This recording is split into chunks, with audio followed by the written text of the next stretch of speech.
So let me just finish with some thoughts on learning and the workforce, because I think that's going to be one of the big shifts, is as we automate more and more of what humans do, we're going to have to begin to teach and emphasize, both in institutions and in the corporation, things that computers can't do, things like empathetic communication. AI is going to be really good at communicating in many ways, but not empathetically. Critical thinking, really looking at an open-ended problem. Collaboration. Again, these are human skills that I think will have to be developed. And interestingly enough, I'm not positive that we're currently developing those. In fact, in many ways, I think that the rise of the screen culture is sort of going against developing exactly those traits. In other words, the computers are tending to teach us to act more like computers. And I thought of this recently. I have a Fortune 1000 company I work with.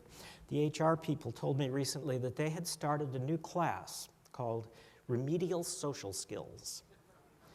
And I said, whoa, what is that?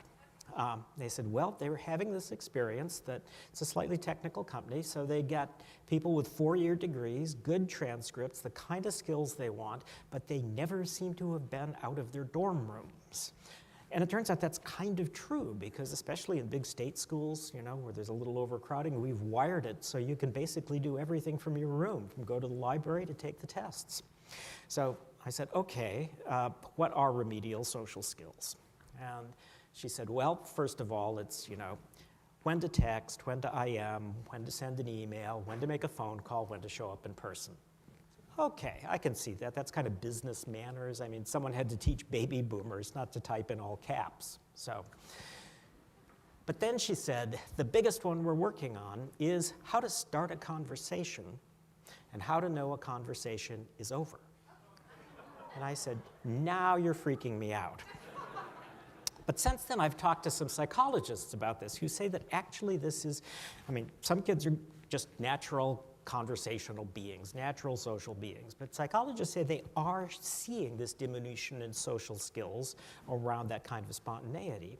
And the theory is that this is the first generation that has had texting and IMing since before adolescence.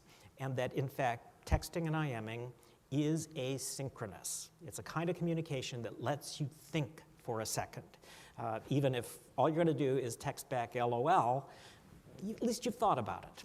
It's much less confrontational than face-to-face conversation. So if you're an awkward adolescent, and those words often go together, you probably will avoid face-to-face communication if you have this option of the asynchronous communication. So the fault is, the fault's not really the technology. The technology has just made this possible.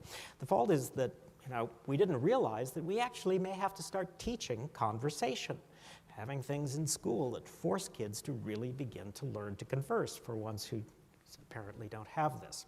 So I think what we're going to see going into the future is, as artificial intelligence and telepresence begins to sort of disembody the company, what is more and more important are what are the skills that are truly unique, powerful human skills.